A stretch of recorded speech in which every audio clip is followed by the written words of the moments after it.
നമുക്കൊന്നും അറിയാത്ത പാരലൽ വേൾഡിൽ പല കാര്യങ്ങളും നടക്കുന്നുണ്ട്. നിങ്ങളിൽ പലർക്കും തൊപ്പിയുമായി ബന്ധപ്പെട്ട പ്രശ്നം എന്താണ് എന്ന് അറിയുമോ എന്ന് എനിക്കറിയില്ല. സാധാരണ മനുഷ്യരെ ബാധിക്കുന്ന വിഷയമല്ല, എന്നാലും നമുക്കൊന്ന് പരിശ്രമിച്ചു നോക്കാം.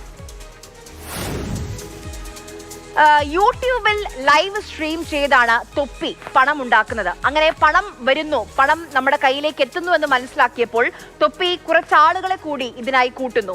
ഒരു വീടെടുത്ത് എല്ലാവരും ഒരുമിച്ച് താമസിക്കുന്നു. കുറച്ച് കഴിയുമ്പോൾ കയ്യിൽ പൈസയൊന്നും വരുന്നില്ല എന്ന് ഈ കൂടെ ചേർന്നവർക്ക് മനസ്സിലാകുന്നു. അവർ തിരിച്ചറിയുന്നു തങ്ങളെ ചൂഷണം ചെയ്യുകയാണ് എന്ന്. കൂടെയുള്ളവർ തന്നെ തൊപ്പിയെ റെക്കോർഡ് ചെയ്യുന്നു. അതായത് തൊപ്പി കഞ്ചാവ് ഉപയോഗിക്കുന്നതൊക്കെ റെക്കോർഡ് ചെയ്തു.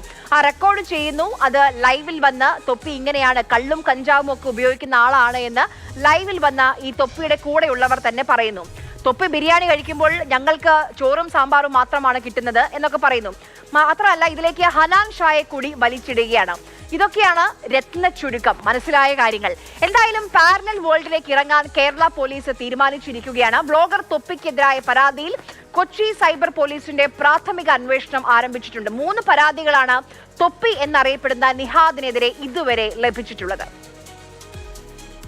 ഈ മയക്കുമരുന്ന് ഉപയോഗിക്കുന്നവർ, ഇത് വിൽക്കുന്നവർ തുടങ്ങിയിട്ടുള്ള ആളുകളെ നിർബന്ധമായും പോലീസ് നിയമത്തിന്റെ മുമ്പിൽ കൊണ്ടുവരും.